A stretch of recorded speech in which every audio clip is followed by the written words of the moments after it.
Amén, amén.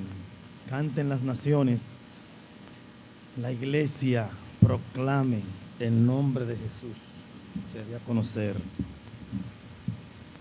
Ese es el trabajo de nosotros como iglesia, que las naciones puedan cantar, porque nosotros, su pueblo, el pueblo de Dios, ha hecho que el mundo conozca el nombre del Señor. Ese es nuestro trabajo aquí en la tierra. Vamos a orar para que Él nos bendiga en este tiempo, que seamos edificados con su palabra. Padre, gracias por sus misericordias para con nosotros. Gracias porque usted ha sido bueno, Padre. Bendíganos. Le rogamos, Señor Dios, que usted nos permita escuchar su voz ahora en este momento a través de la exposición de su palabra.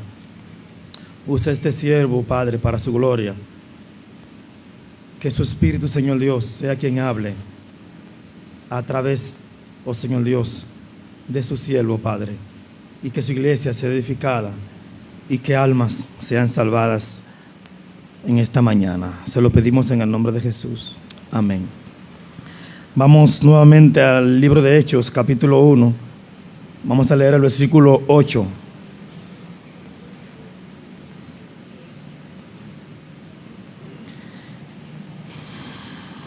Hechos, capítulo 1, versículo 8.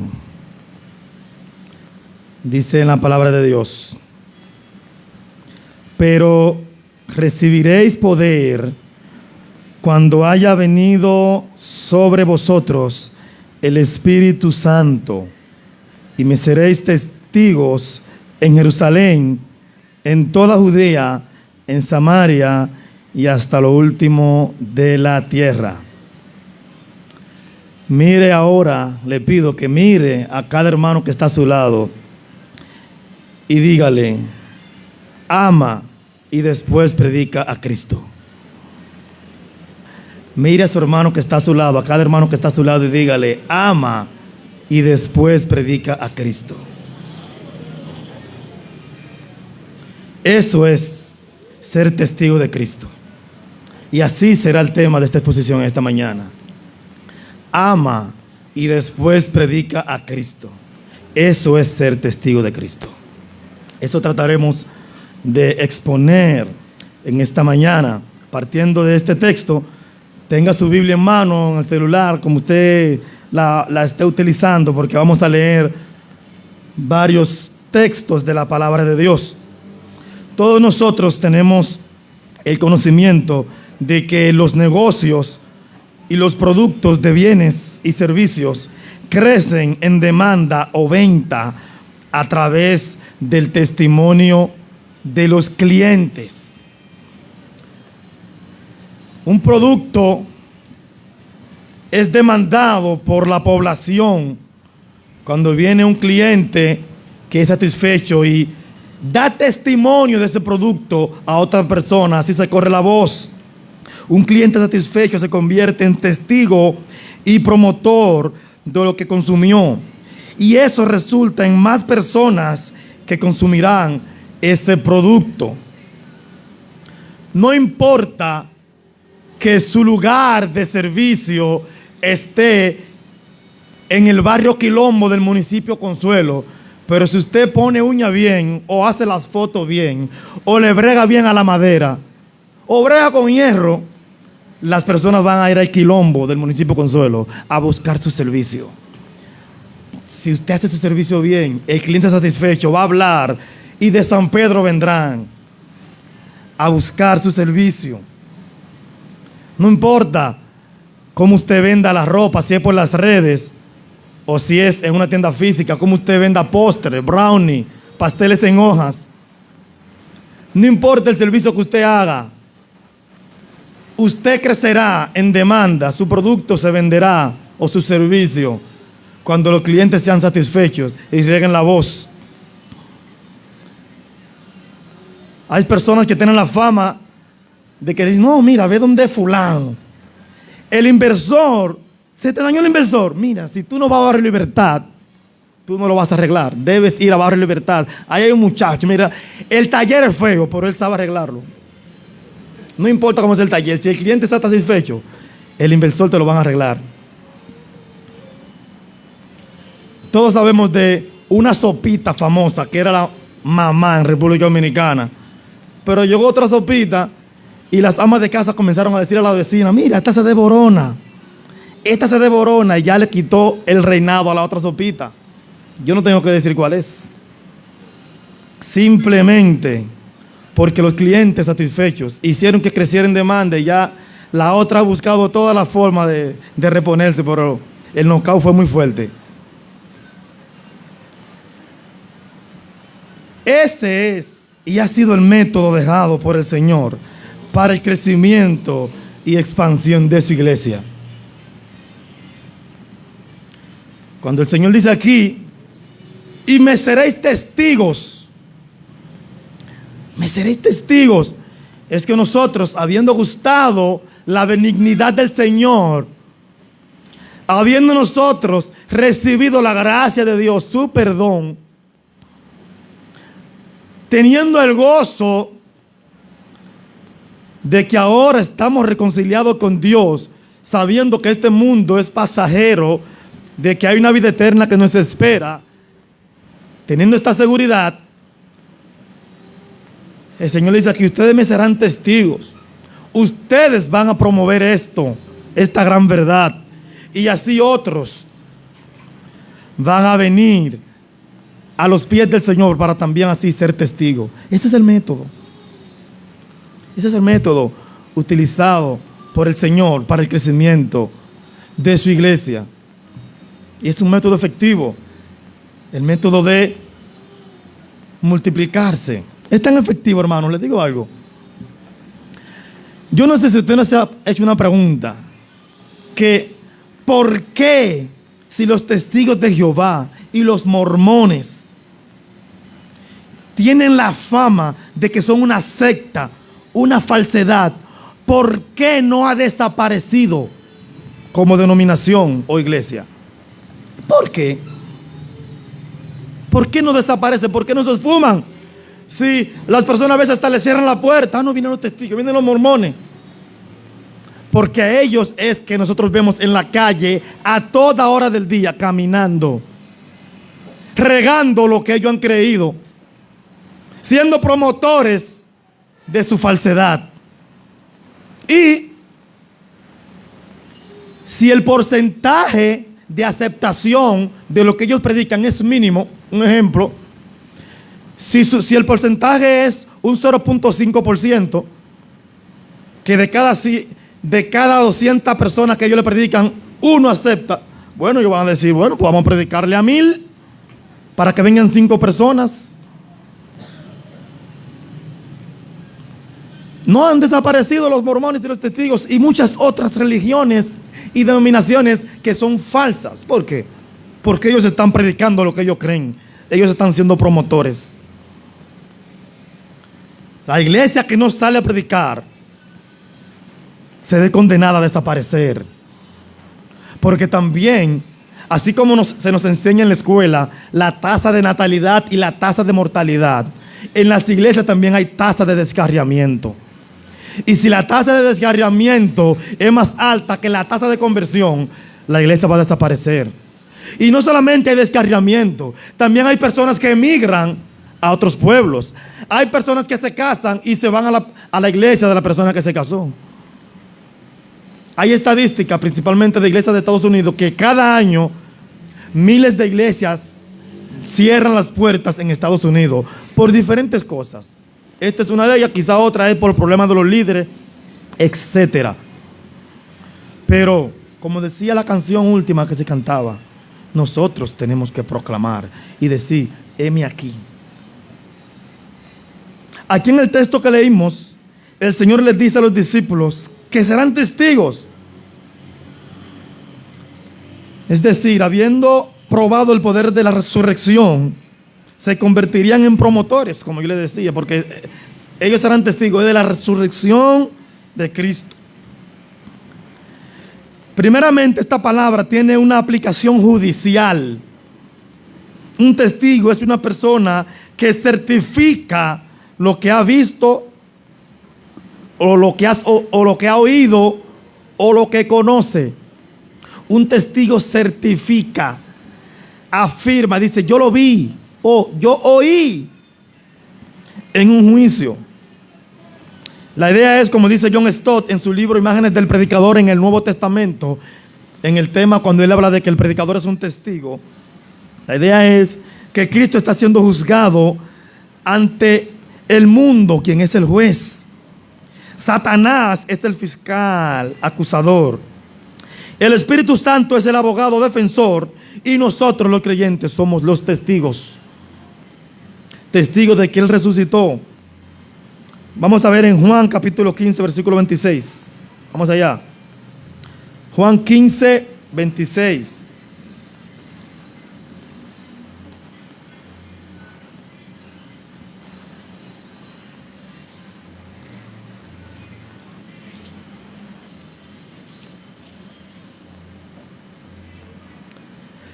Pero cuando venga el Consolador, a quien yo os enviaré del Padre, el Espíritu de verdad, el cual procede del Padre, Él dará testimonio acerca de mí. Y vosotros daréis testimonio también, porque habéis estado conmigo desde el principio. El Consolador, este es el abogado. Él dará testimonio, Él me va a defender. Y ustedes también van a dar testimonio acerca de mí. Es como que Cristo está siendo juzgado ante la opinión pública, porque Jesucristo vino, vivió una vida haciendo bienes, sanando, ayudando a las personas. Él dijo que Él era el Hijo de Dios, el Mesías Salvador. Sin embargo, el pueblo vio que a Él lo crucificaron en un madero, pero Él había dicho que Él iba a morir y que iba a resucitar al tercer día. Él lo había dicho. Pero el pueblo ve que lo crucifican. Sin embargo, Él resucitó al tercer día, pero no todos vieron que Él resucitó, sino a los que Él escogió para que sean sus testigos. Entonces, Cristo está siendo juzgado por la opinión pública que dice, no, Él no resucitó, por tanto Él no es Dios. Él no resucitó, Él no es el Salvador. Pero el Espíritu Santo es el abogado defensor. Y nosotros venimos y se nos sienta en el banquillo a hacernos preguntas. ¿Tú certificas que Jesús resucitó? ¿Tú lo viste? ¿Tú lo oíste hablar después que resucitó? Eso le dice Jesús. Ustedes me serán testigos. Cada vez que los discípulos dan testimonio de la resurrección de Jesús, están siendo parte de este juicio, de esta audiencia, aunque eso no se percibe naturalmente. Ahora mismo, esta audiencia es permanente, pero con los ojos de la cara no podemos ver esa audiencia en el mundo. Pero el mundo es el juez. Y en un juicio, en una audiencia, al que hay que convencer es al juez. En otros sistemas judiciales es al jurado, como es en Estados Unidos. Se convence al juez para que el juez dé la sentencia. Así que los abogados de cada parte están dando sus argumentos y buscan testigos para convencer al juez. Nosotros tenemos que convencer al mundo de que Jesús resucitó. Y por tanto, en Él hay perdón de pecados. Pero hay algo que sí se ve. Este juicio no se ve, pero hay algo que sí se ve. Y es que cuando somos testigos, automáticamente nos convertimos en promotores del Señor. Como clientes satisfechos que han gustado la benignidad del Señor por medio del sacrificio de Cristo, así invitamos a otros a que vengan a disfrutar de esta salvación. Y es lo que hablábamos al principio. Esta palabra testigo tiene una aplicación primeramente judicial, pero también tiene este tipo de aplicación mercadológica. Esta aplicación de promoción, de expansión. de llevar a otro y decirle, mira, prueba, pruébalo. Ven, es verdad.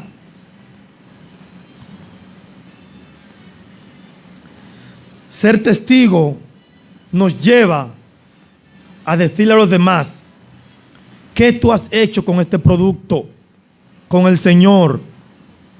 ¿Tú entiendes que fuiste perdonado? No te quedes callado. Ve, expande esa palabra, esa semilla. Ahora bien, esto se lo dijo el Señor a los discípulos que estaban reunidos con Él instante antes del subir, del ascender al cielo. Ellos estaban ahí. Él les dijo, ustedes me serán testigos.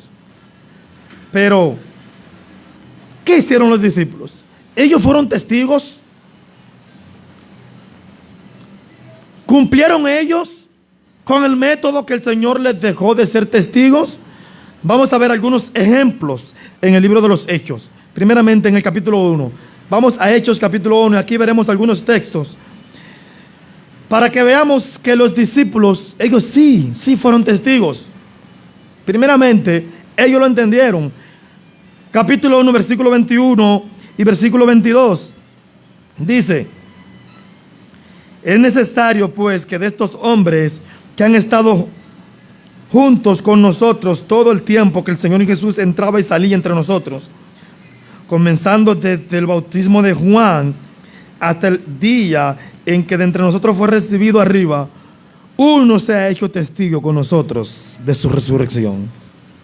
Aquí está hablando el apóstol Pedro, luego que el Señor asciende al cielo. Ellos eran 12, al ministerio le decían los 12, pero Judas, que era parte de estos 12, se suicidó, se quitó la vida ahorcándose. Dice, vamos a sustituirlo, pero tiene que ser uno que se ha hecho testigo con nosotros de la resurrección. O sea, ya Pedro inmediatamente captó la idea. El Señor le dijo, y me serán testigos. Pedro dijo, busquemos uno que sea testigo, porque nosotros lo que vamos a hacer de ahora en adelante es testigo. Nosotros vamos a dar testimonio de que el Señor resucitó, porque lo estamos viendo. Lo vimos que Él ascendió. Somos testigos. Y ellos lo fueron. Capítulo 2, versículo 32.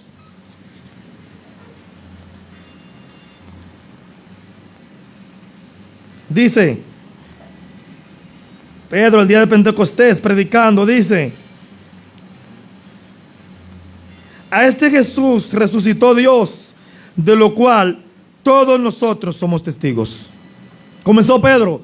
Jesús le dijo, ustedes me serán testigos. Él dijo, ajá, vamos para allá. Comenzó a predicarle y le dijo, y el Señor lo resucitó y nosotros somos testigos, porque ellos lo vieron. Todos nosotros somos testigos. ¿Y cuál fue el resultado de Pedro hacer esta promoción? Versículo 41. Así que los que recibieron su palabra fueron bautizados y se añadieron aquel día como 3,000 personas. Ese fue el método que el Señor les dejó. Deben ser testigos, deben promover lo que ustedes han visto y oído, y la iglesia va a crecer. Se añadieron 3,000. Capítulo 3, versículo 15. Aquí nuevamente Pedro le dice, y matasteis al autor de la vida, a quien Dios ha resucitado de los muertos, de lo cual nosotros somos testigos. Somos testigos. ¿Y cuál fue el resultado? 4:4, capítulo 4, versículo 4. Pero muchos de los que habían oído la palabra creyeron, y el número de los varones era como 5,000. Pedro se lo cogió a pecho, este mandato. Ustedes me serán testigos. Pedro dijo, somos testigos. Se convirtieron. Capítulo 4, versículo 19. Mas Pedro y Juan respondieron diciéndoles, juzgad si es justo delante de Dios obedecer a vosotros antes que a Dios, porque no podemos dejar de decir lo que hemos visto y oído. Eso es ser testigo. Decir lo que usted ha visto y oído. Y Pedro dijo, no hay manera de yo dejar de decir lo que yo he visto y oído. El Señor me llamó a ser testigo de lo que yo vi y oí. yo vi a Jesús cuando resucitó y escuché su voz después que resucitó. No era un fantasma, yo escuché su voz. Y yo no puedo dejar de decir eso. Mátenme.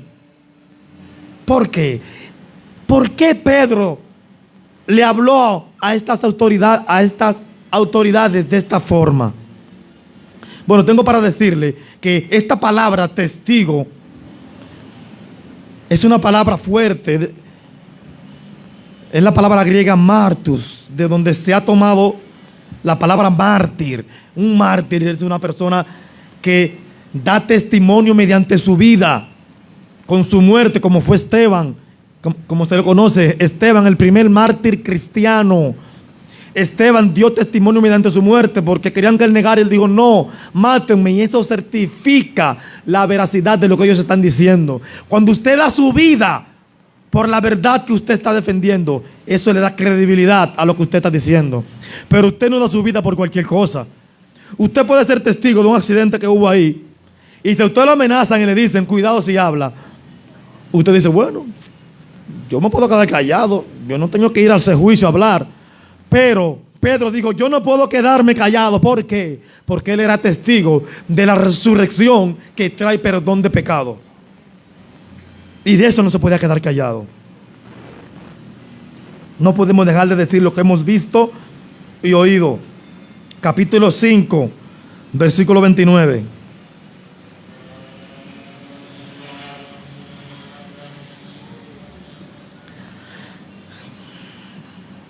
Capítulo 5, versículo 29 al 32. Respondiendo Pedro y los apóstoles dijeron: es necesario obedecer a Dios antes que a los hombres. El Dios de nuestros padres levantó a Jesús, a quien vosotros matasteis, colgándolo en un madero. A este Dios ha exaltado, lo resucitó con su diestra por príncipe y salvador, para dar a Israel arrepentimiento y perdón de pecados. Y nosotros somos testigos suyos de estas cosas. Y también el Espíritu Santo, el cual ha dado Dios a los que lo obedecen. El Espíritu Santo es nuestro abogado y nos llama a nosotros a testificar con su poder, porque recibiréis poder cuando haya venido sobre vosotros el Espíritu Santo. El abogado va a venir sobre nosotros y nos va a llamar a dar testimonio. Pedro le dice nuevamente a las autoridades que querían impedirle de predicar: no, no, no, nosotros somos testigos. ¿Y cuál fue el resultado en esta ocasión? Hubo otro tipo de resultado también. Versículo 33 al 39. Ellos, oyendo esto, se enfurecían y querían matarlos.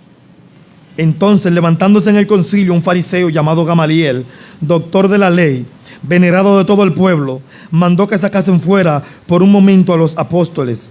Y luego dijo: varones israelitas, mirad por vosotros lo que vais a hacer respecto a estos hombres. Porque antes de estos días se levantó Teudas diciendo que era alguien. A este se unió un número como de 400 hombres. Pero él fue muerto, y todos los que lo obedecían fueron dispersados y endurecidos a nada. Después de este se levantó Judas, el Galileo, en los días del censo, y llevó en pos de sí mucho pueblo. Pereció también él, y todos los que le obedecían fueron dispersados. Y ahora os digo: apartaos de estos hombres y dejadlos, porque si este consejo, esta obra es de los hombres, se desvanecerá. Mas si es de Dios, no la podréis destruir. No seáis tal vez hallados luchando contra Dios. Miren qué poder tiene el dar testimonio, ser testigo del Señor, de la resurrección de Cristo. Aún las personas más endurecidas, con el corazón más duro, comienzan a ablandarse y a considerar que puede ser verdad lo que estamos proclamando y promoviendo. Tiene que ser verdad, porque el testimonio que ellos están dando es demasiado fuerte. Cuando promovemos, el evangelio cobra poder. Capítulo 10, versículo 37.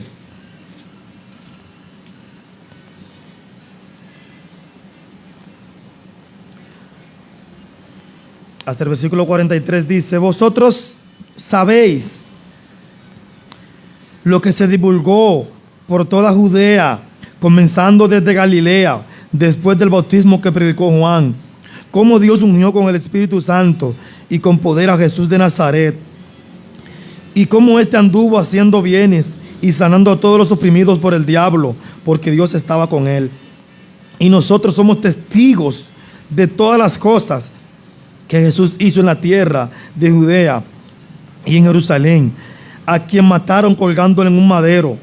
A este levantó Dios al tercer día e hizo que se manifestase, no a todo el pueblo, sino a los testigos que Dios había ordenado de antemano, a nosotros que comimos y bebimos con él después que resucitó de los muertos.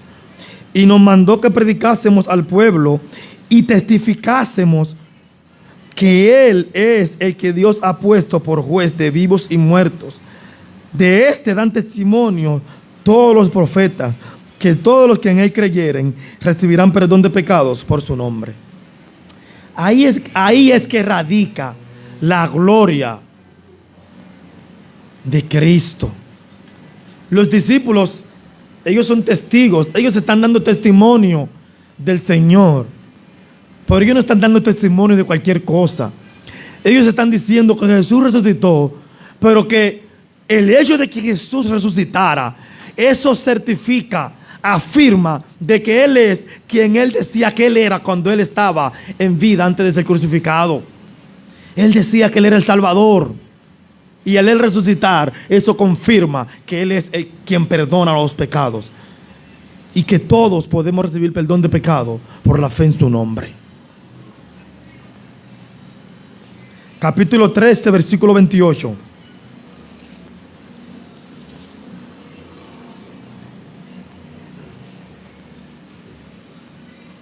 Capítulo 13, versículo 28. Hasta el versículo 31 dice: y sin hallar en él causa digna de muerte, pidieron a Pilato que se le matase. Y habiendo cumplido todas las cosas que de él estaban escritas, quitándolo del madero, lo pusieron en el sepulcro. Mas Dios le levantó de los muertos.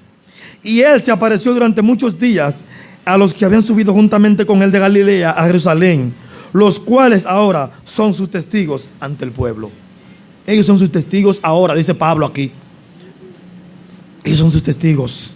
Fíjense que en estos textos que hemos leído, primeramente se narra lo que describen los evangelios, Mateo, Marcos, Lucas y Juan. Se narra lo que fue la vida de Jesús hasta llegar a su muerte, su sepultura y su resurrección. Y ellos dicen: Él resucitó y nosotros somos testigos, dicen ellos. Ahora viene una pregunta importante. Ya consideramos la primera pregunta. Tenemos que considerar en esta mañana algunas preguntas para ver este tema. La primera pregunta era que si los apóstoles cumplieron con este mandato del Señor de ser testigo. Hemos visto que sí. Hemos visto algunos textos que nos dicen claramente donde ellos decían: y nosotros somos testigos. Y vimos el resultado de que personas venían a los pies del Señor, de que personas endurecidas cambiaban de parecer. Ellos fueron testigos porque ellos lo vieron. Pero nosotros, los cristianos de hoy, ¿somos testigos? Siendo que no vimos ni oímos a Jesús resucitado. Nosotros, los cristianos del 2022, nosotros que estamos aquí en Iglesia Bíblica Gracia y Verdad, somos testigos nosotros de que Jesús resucitó, porque ellos lo vieron resucitado. Pero ¿y usted y yo? ¿Usted se atreve a decir que usted es testigo? La respuesta es sí. Sí, un rotundo sí. Nosotros somos testigos. El texto que leímos, Hechos 1:8, dice: pero recibiréis poder cuando haya venido sobre vosotros el Espíritu Santo, y me seréis testigos en Jerusalén, en Judea, en Samaria y hasta dónde más, y hasta lo último de la tierra. Y le digo algo: evidentemente los discípulos que vieron a Jesús resucitado no llegaron hasta lo último de la tierra. Sin embargo, Jesús dijo, ustedes serán testigos hasta lo último de la tierra. Ahí él estaba hablando de los que iban a llegar hasta lo último de la tierra, los cuales somos nosotros. Hasta lo último de la tierra, lo más lejos que llegaron ellos fue a España. Ellos llegaron a Italia, a Roma, y Pablo dijo que iba a ir para España. Por ahí, a Europa. Ellos llegaron a Europa, pero ellos no llegaron a América. Esto es lo último de la tierra. ¿Y quién dio testimonio en América de que Jesús resucitó? ¿Los discípulos que vieron a Jesús resucitado? No, no fueron ellos. Fueron otros. ¿Y quiénes siguen dando testimonio de la resurrección del Señor para esta próxima generación? Somos nosotros.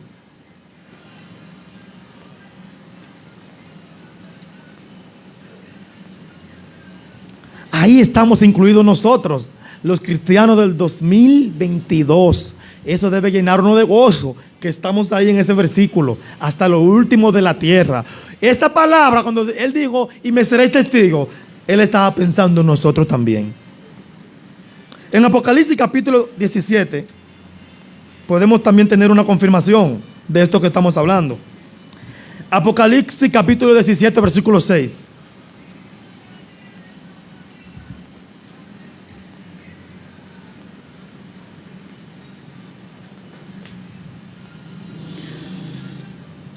Apocalipsis 17, 6 dice: vi a la mujer ebria de la sangre de los santos y de la sangre de los mártires de Jesús. Y cuando la vi, quedé asombrado con gran asombro. No le haré un estudio ahora mismo del libro de Apocalipsis, pero conocemos que el libro de Apocalipsis es la profecía final con respecto a los acontecimientos de los últimos tiempos, de las cosas que sucederán hacia el final de los días. Aquí nos está presentando esta profecía de algo que va a suceder,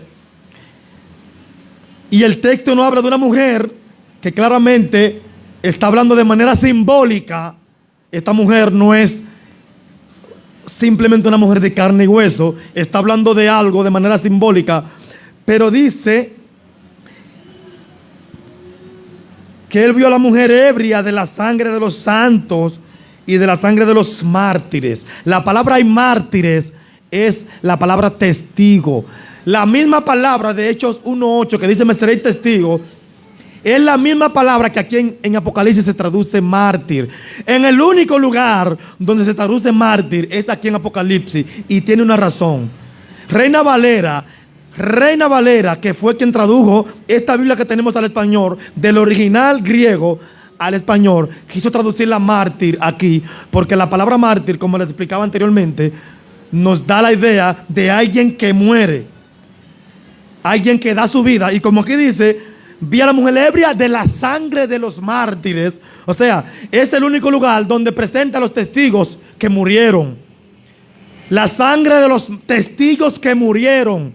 Por eso aquí no le llama testigo. Podría llamarle testigo, pero le dice mártir. La sangre de los mártires, de la sangre de los santos y de los mártires de Jesús. Los que dieron testimonio de Jesús. Y esto es de estos mártires de los últimos tiempos que está viviendo la iglesia aquí, que está describiendo el libro de Apocalipsis. Apocalipsis nos está describiendo lo que va a suceder al final, y lo que nos dice es que los que den testimonio del Señor darán testimonio con su sangre. Seremos mártires. ¿No hemos escuchado hablar acerca de la gran tribulación? Habrá una tribulación y habrá mártires, habrán testigos del Señor hacia el último tiempo. Así que,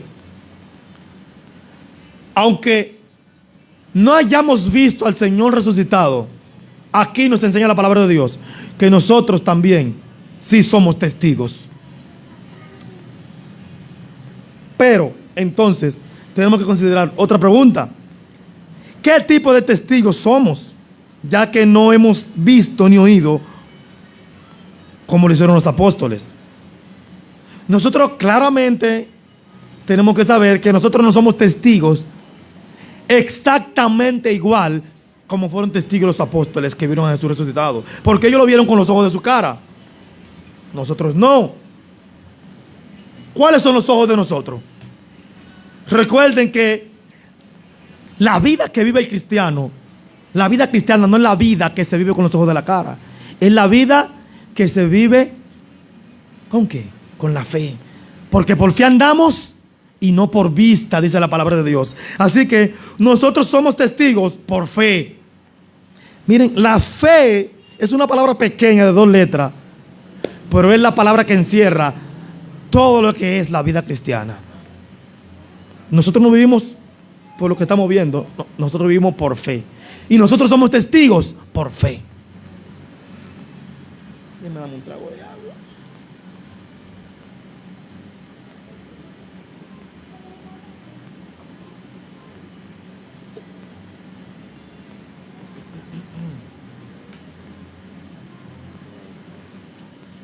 Discúlpenme. Y seguimos. Nosotros somos testigos por fe. Quizá diría algún escéptico ahora: mira, ahora va a defender de que los cristianos son testigos. ¿Qué testigo? Un abogado me escucha ahora mismo y dice: no, un testigo es alguien que vio ahí, que estaba ahí. Los cristianos no son testigos. Yo sabía que el cristianismo de ahora es falso. Este cristianismo llegó hasta el apóstol Juan. Cuando murió Juan, se acabó el cristianismo, porque él fue el último que murió de los que vieron a Jesús. Falso. Nosotros somos testigos. Vamos a ver qué nos dice 1 Corintios capítulo 15, versículo 12.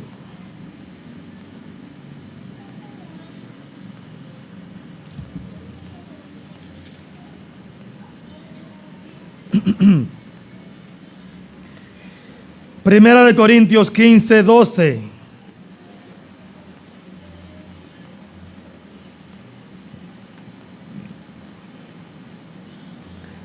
Hasta el 17 dice: pero si se predica de Cristo, que resucitó de los muertos. Esta es la predicación. Si se predica de Cristo, que resucitó de los muertos, ¿cómo dicen algunos entre vosotros que hay una resurrección de muertos? Recuerden que aquí el apóstol Pablo en esta carta está aclarando varios temas que los corintios, la iglesia de Corintios, estaba equivocada, debía de enseñarle. Y cada uno de los temas él toma a Jesús como ejemplo para explicarlo. El tema de aquí es que un grupo en Corintio decía que no había resurrección de muertos. O sea, de que cuando venga el Señor, los muertos en Cristo no iban a resucitar, ni que los perdidos tampoco iban a resucitar para condenación. Eso era una discusión que tenían ellos. No hay resurrección, decían ellos. Y dice Pablo: por eso se predica que Cristo resucitó. ¿Cómo entonces ustedes dicen que no hay resurrección? Porque dice el versículo 13: porque si no hay resurrección de muertos, tampoco Cristo resucitó. Si no hay resurrección, Cristo no resucitó. Y si Cristo no resucitó, vana es entonces nuestra predicación, vana es también vuestra fe. Este texto nos enseña que la enseñanza de la resurrección de Cristo es fundamental en la predicación. Si Cristo no resucitó, la predicación no tiene valor. Porque tú estás predicando, tú estás diciendo a las personas: mira, tus pecados son perdonados porque Jesús resucitó. Pero no resucitó. Pues los pecados no son perdonados. Esa predicación no es de nada. Y también dice: vuestra fe es vana. Si Cristo no resucitó y a ti te predicaron que Él resucitó, tú estás teniendo fe en algo que no es real. Así que tu fe no es real. Eso es si Cristo no resucitó. Pero si Cristo resucitó, tu fe no es vana, tu fe es real. Así que los apóstoles que vieron al Señor resucitado fueron testigos de la resurrección.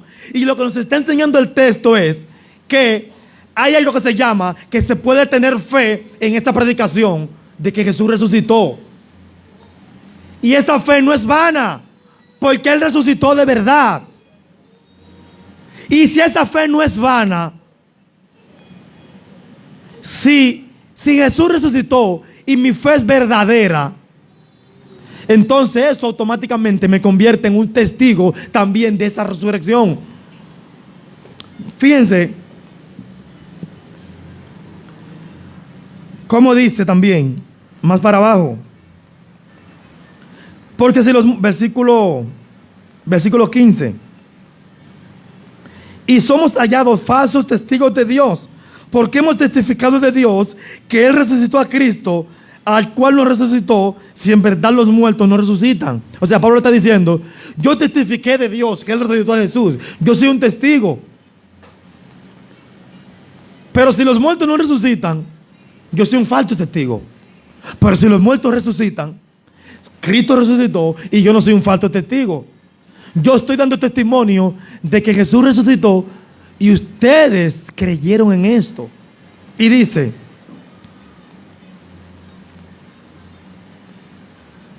porque si los muertos, versículo 16, no resucitan, tampoco Cristo resucitó. Y si Cristo no resucitó, vuestra fe es vana, aún estáis en vuestros pecados. Aún estáis en vuestros pecados. O sea, si Cristo no resucitó de los muertos, la predicación es vana, pero también el perdón de mi pecado también es falso. Yo no he sido perdonado. Y ahí viene lo importante. Si Cristo resucitó, como dice el versículo 20 dice, mas ahora Cristo ha resucitado de los muertos, primicia de los que durmieron es hecho. O sea, Cristo resucitó. Y si Cristo resucitó, entonces, volvamos al versículo 17 y leámoslo como que Cristo resucitó, porque esa es la verdad. Si Cristo resucitó, mi fe no es vana y no estoy en mi pecado. Mis pecados han sido perdonados. Entonces, el hecho de que mis pecados sean perdonados por mi fe en lo que yo escuché de que Él resucitó, eso me convierte en testigo, porque yo he sido perdonado, yo he sido limpiado. Si yo no he sido perdonado, yo no soy testigo. Pero si mi vida ha sido limpiada porque yo tuve fe en la resurrección, entonces yo soy testigo, porque mi vida tiene una evidencia. Mi vida tiene una marca de la resurrección. La resurrección de Cristo hizo algo en mi cuerpo, y es que perdonó mis pecados. Por tanto, la resurrección de Cristo es real, porque mi pecado ahora en el 2022 han sido perdonados. Y cuando yo peque mañana, mi pecado será perdonado porque Él resucitó, porque yo le he creído. Así que yo soy un testigo. Yo puedo decir a voz en cuello, Cristo resucitó porque mi pecado ha sido limpiado. Y esto es por fe.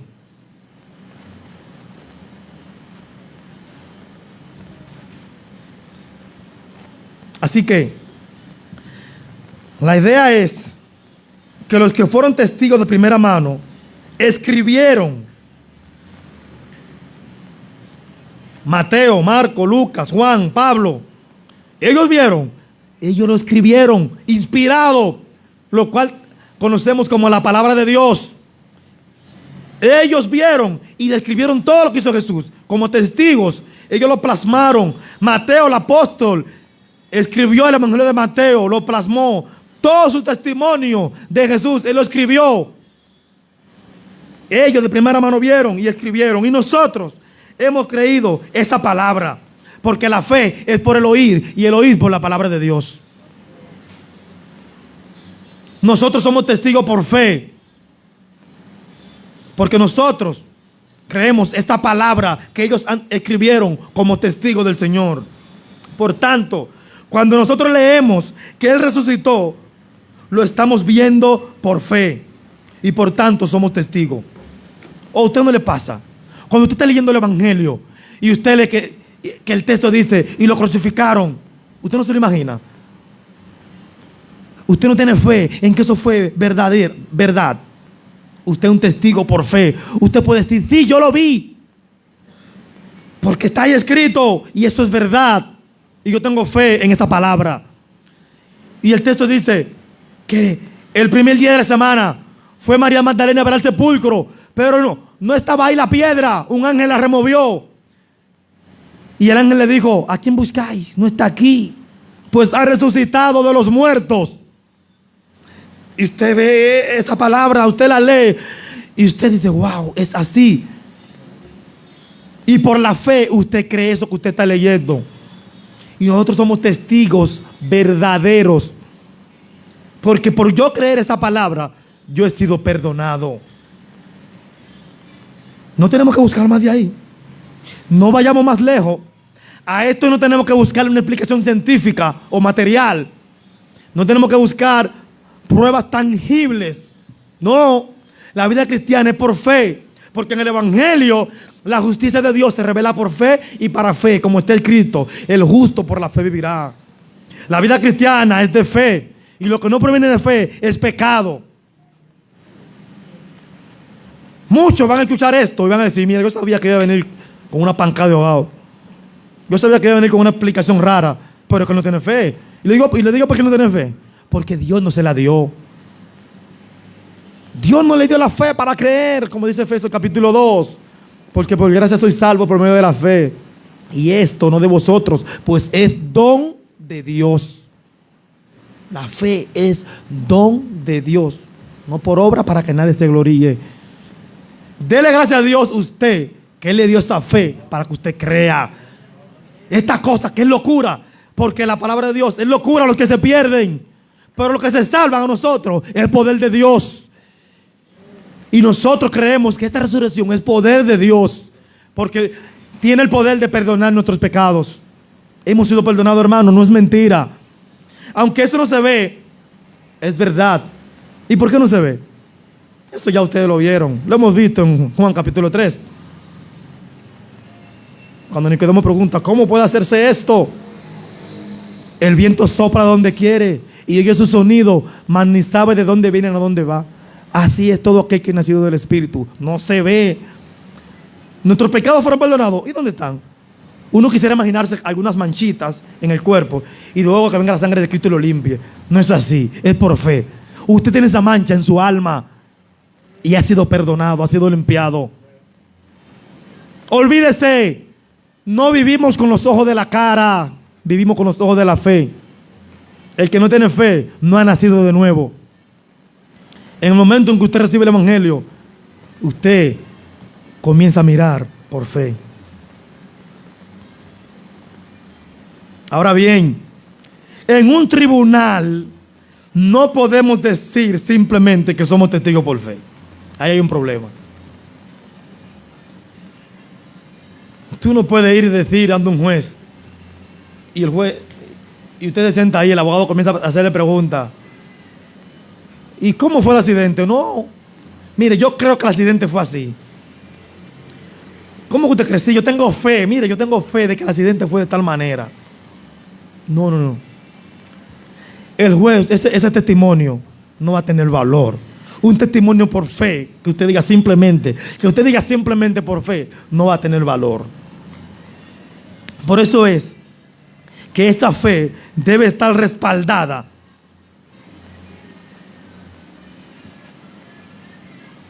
esa fe debe estar viva, porque la fe sin obra es muerta.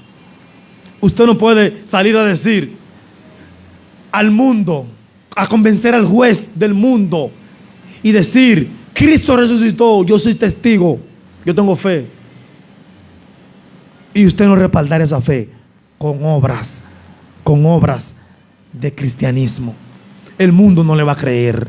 Su testimonio no tendrá eficacia. No se le va a creer, porque su fe estará muerta. Como dice Santiago capítulo 2, versículos 14 y 17.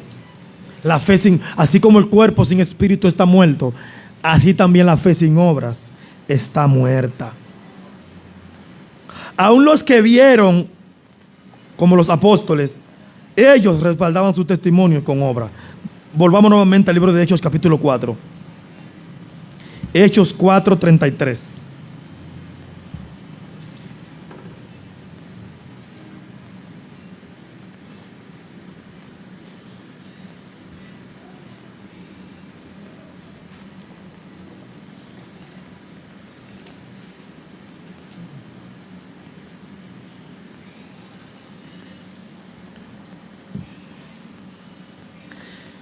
Hechos 4:33 al 35 dice: y con gran poder los apóstoles daban testimonio de la resurrección del Señor Jesús. Ese era el testimonio que ellos daban. Y abundante gracia era sobre todos ellos. Así que, miren cuál era el resultado. Miren cuál era el poder que respaldaba el testimonio de los apóstoles. Así que no había entre ellos ningún necesitado, porque todos los que poseían heredades o casas las vendían y traían el precio de lo vendido y lo ponían a los pies de los apóstoles, y se repartía cada uno según su necesidad. Eso impactó al pueblo. Ese amor que había entre ellos, ese respaldo que ellos tenían del testimonio que ellos daban de Jesús. Ellos daban testimonio de Jesús, pero lo respaldaban. ¿Cuánto más nosotros que somos testigos por fe? Así que hay muchas cosas que yo le puedo decir como práctica cristiana para que respaldemos la fe, para que la fe que nosotros decimos tener no esté muerta. Pero solamente le hablaré de una. La principal práctica cristiana que le da vida a nuestra fe es el amor a los demás. Esa es la principal práctica cristiana. Por eso se presenta aquí. Dice, y no había entre ellos ningún necesitado. Con gran poder daban testimonio y no había entre ellos ningún necesitado. Nosotros hemos sido objeto del amor de Dios. Y el gozo que debe producir eso en nosotros debe llevarnos a cubrir las necesidades de los demás con alegría. Y eso lo podemos relacionar nuevamente con el texto de Corintios que leíamos. Que si Cristo no resucitó, aún estamos en nuestro pecado. Pero si Él resucitó, nuestros pecados han sido perdonados. Así que somos testigos. Y porque nuestros pecados han sido perdonados, estamos llenos de gozo. Porque el hecho de que nuestros pecados han sido perdonados significa que nosotros estamos reconciliados con Dios. Por causa de nuestro pecado, nosotros estamos en enemistad con Dios. Pero cuando nuestro pecado es perdonado por la sangre de Jesús, estamos reconciliados con Dios. Y por tanto, tenemos la garantía de que disfrutaremos eternamente de esta vida de gozo con el Señor. Así que nosotros certificamos que somos testigos porque hemos dicho que nuestros pecados han sido perdonados por la resurrección de Jesús. Y ese perdón del pecado debe producir un gozo en nosotros. Debe producir una alegría tan grande en nosotros que nos lleve a cubrir las necesidades de los demás. A dar testimonio con nuestra vida. Juan capítulo 13, versículo 34. El pastor Jensi hace 2 semanas hablaba de esto también. Juan 13.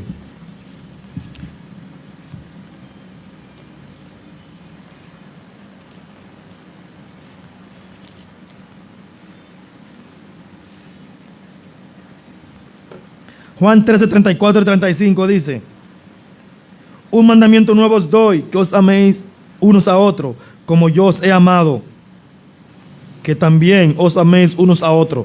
¿Se ven? Ahí presenta nuevamente que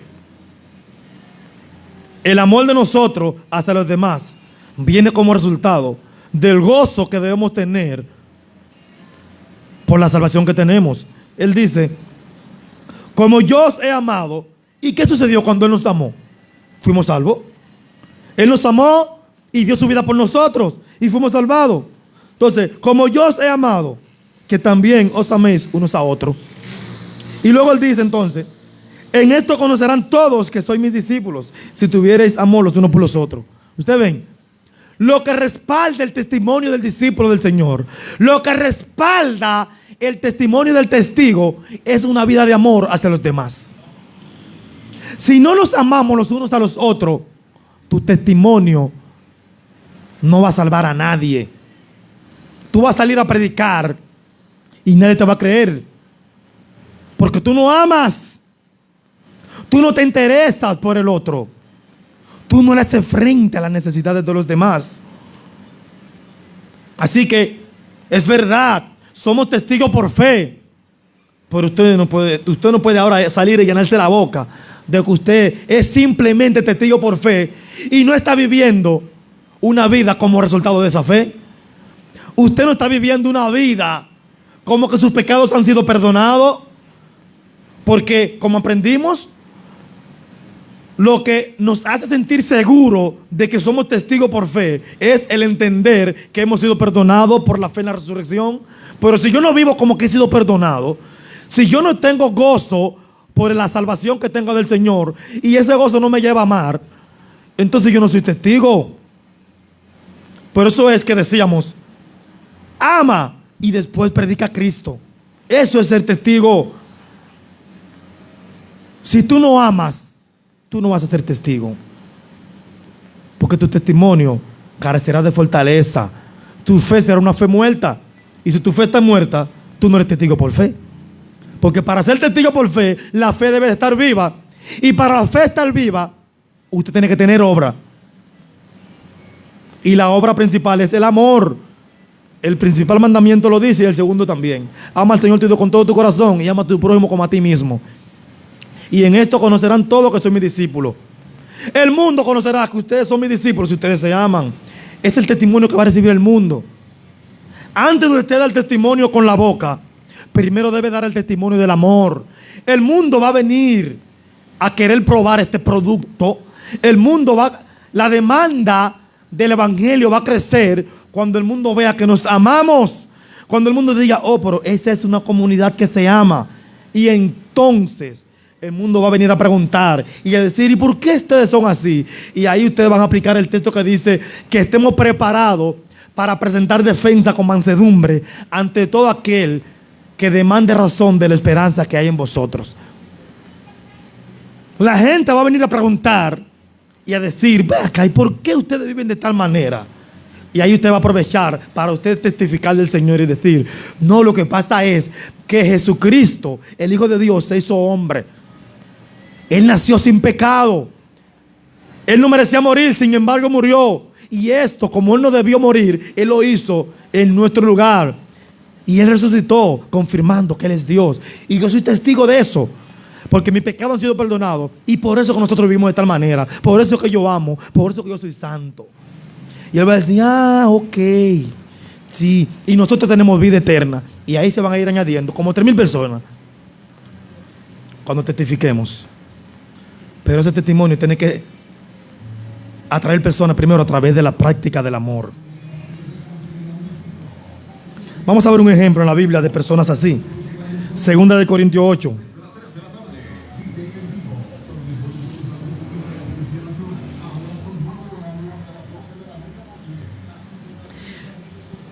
Segunda de Corintios 8:1 hasta el 8.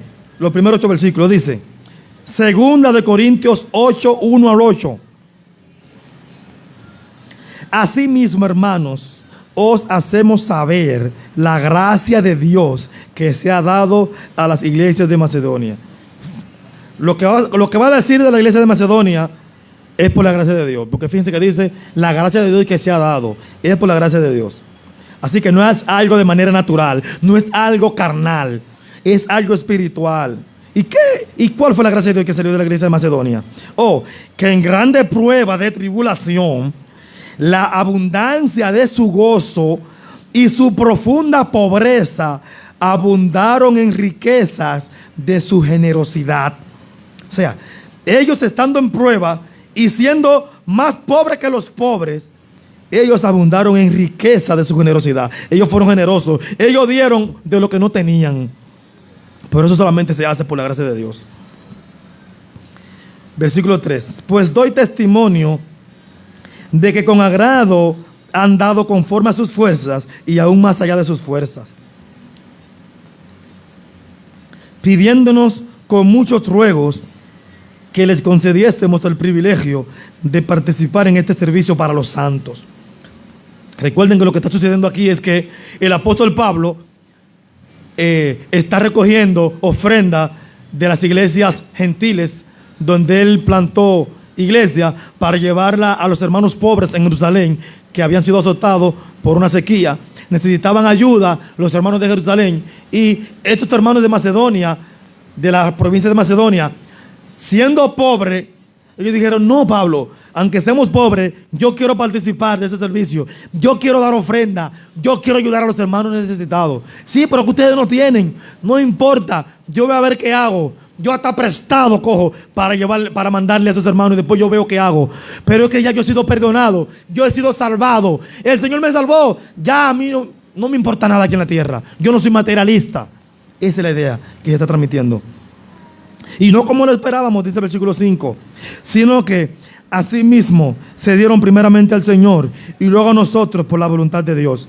De manera que exhortamos a Tito para que, tal como comenzó antes, asimismo cabe también entre vosotros esta obra de gracia.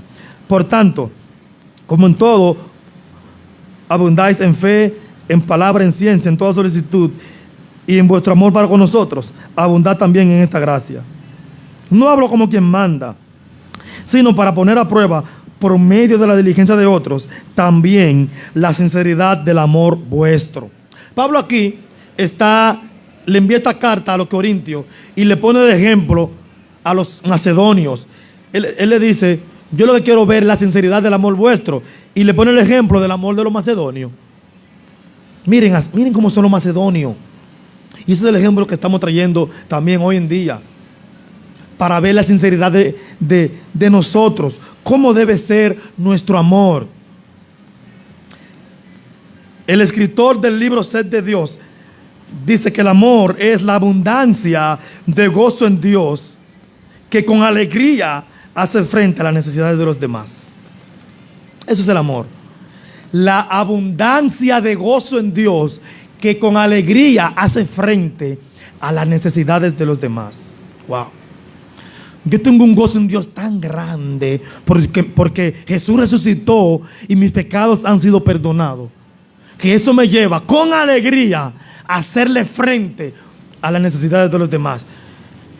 El hermano tiene una necesidad, yo me le paro de frente a esa necesidad, le hago frente y la elimino según mi fuerza, según yo puedo.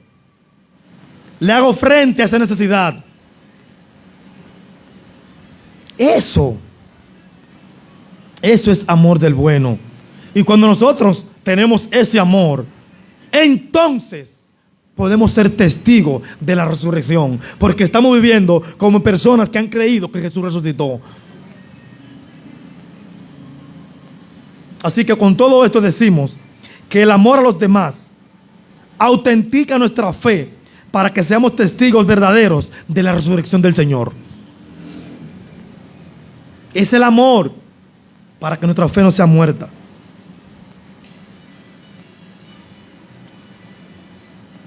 Cuando es evidente una vida de amor, podemos predicar a Cristo y habrá fruto, habrán conversiones. Así que ama y después predica a Cristo. Veamos 3 aplicaciones para concluir con este tiempo. Primeramente, estemos seguros de que somos testigos reales de la resurrección. No dudemos, hermanos. Aunque no estábamos ahí cuando Jesús dijo estas palabras: me seréis testigos. Aunque no escuchamos su voz, hermanos, usted es testigo porque usted lo ha visto en la Biblia. Usted vio que Mateo, Marcos, Lucas y Juan escribieron que Él resucitó, y usted tiene fe en esa palabra. Mire, hermano, ser cristiano es eso. Ser cristiano es creer lo que dice este libro. Si usted no da para eso, usted no va a ser cristiano. Nosotros no pasamos de ahí. Hasta ahí llega la vida cristiana, en tener fe en este libro. Y este libro dice y describe la resurrección de Jesús, y yo lo creo y yo soy testigo.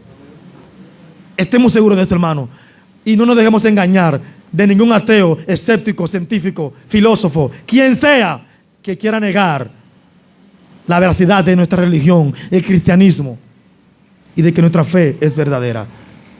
Estemos seguros, hermanos. Sintámonos seguros de que somos testigos reales de la resurrección del Señor por fe.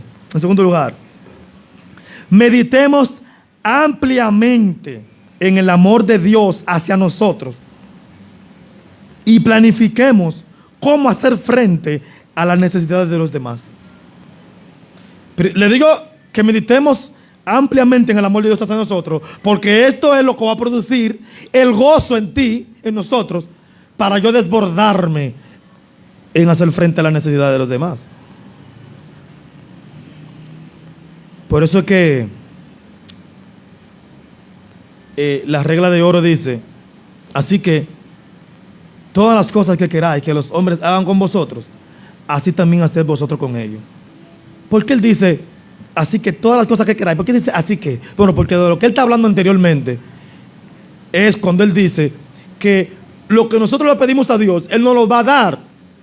Si Dios, el Creador, es el quien se encarga de mi vida, si Dios es quien me sustenta, si Dios es quien me salva, si Dios es el responsable de mi bienestar, yo no debo estar afanado por mi bienestar.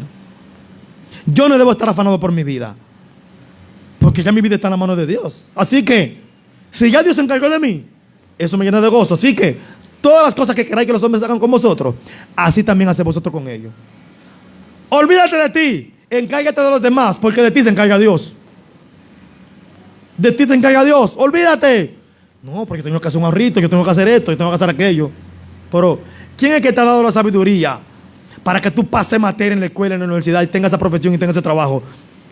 ¿Quién fue el que te hizo la diligencia para que tú envíes ese currículum? Para que te ascendieran de puesto. ¿Quién fue que te dio la habilidad para que tú seas un buen técnico? O te dijo: oye, pero mira, yo puedo vender tal cosa para que tú hagas ese negocio. O utilizó a tal persona para que te bendiga. Todo eso lo hizo Dios. No es tu sabiduría ni tu capacidad. Dios.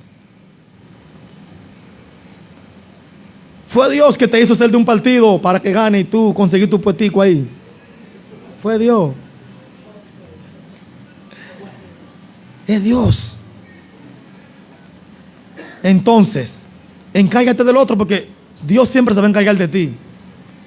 Siempre se encargará de ti. Así que, con gozo, hagamos frente a la necesidad de los demás. Meditemos ampliamente en el amor de Dios hacia nosotros. Y planifiquemos cómo hacerle frente a la necesidad de los demás. Planifiquémoslo, hermano. ¿Ustedes saben por qué? Si nosotros no planificamos, no pensemos que planificar le va a quitar la gracia a la práctica del amor. No piensen que el amor siempre debe ser algo espontáneo que salió. Ay, yo estaba ahí y salió y se dio. No. Siéntese en su casa y diga: bueno, yo cobro en 2 días. Ok, usted se sienta. Yo tengo tantos gastos, tengo tal deuda. Ok, le puedo abonar esto y abonar aquello, hacer esto. Pero medita, ¿qué hermano tiene necesidad? Y esto diría: no, hombre, en Gracia y Verdad. Gracia y Verdad es una iglesia de clase media. Aquí en Gracia y Verdad las personas tienen casa propia y vehículo. Ajá. No levante la mano, pero si yo preguntara, ¿quién no debe ni un peso aquí? Nadie va a levantar la mano. Quizás 2 o 3. ¿Y por qué debemos? Porque nos hace falta dinerito. Porque cuando viene una enfermedad y dice que se va a llevar el sueldo del mes, una operación que no estaba planificada, y le digo algo: los vehículos se llevan mucho dinero, ¿no? Porque se dañó la correa. No voy a decir cuál correa, porque no sé dónde están las correas de los carros, pero se dañó la correa. Yo oigo a los que tienen carros que dicen que se dañó la correa. Se dañó la correa. Hay que comprar la correa y pagar al mecánico. Aquí nadie es rico, hermano. Aquí nosotros somos pobres. Así que ayudémonos. Ayudémonos. Que usted cree que fulano tiene porque él viste bien. No, pero fulana siempre está empepillada. Esa mujer no necesita. Que no. Lo que pasa es que a ella le gusta vestir bien y comprar ropa, pero ella necesita, él necesita. Ayudémonos, hermano. No van a venir los hermanos si nosotros no, las personas de afuera, si nosotros no nos ayudamos. Usted cobra, saque para el otro. Pregúntele. Usted se va a dar cuenta si necesita. Si usted va a su casa y le pregunta: no, mire, yo tengo una deuda que me tiene hasta aquí. Los prestamistas me tienen loco. etcétera. No le voy a seguir detallando porque usted sabe. Así como usted necesita, el otro también. Que usted cobra 40,000 pesos y usted como quiera no está como usted quiere. El otro también cobra 40,000 y necesita. Por ahí algunos que no cobran 40,000, hermanos.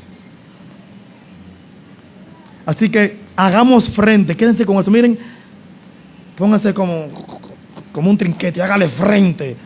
Planifica hacerle frente a las necesidades del otro. Hagamos esto. Y yo le estoy diciendo esto, hermano, y se lo digo hasta con vergüenza, porque yo no soy así. Lo estoy predicando porque los predicadores tienen que predicar la verdad, y eso es la verdad que está en la Biblia. Dios me ayude a también poder hacerle frente a la necesidad de los demás. Por último, como los apóstoles, salgamos y digámosle al mundo.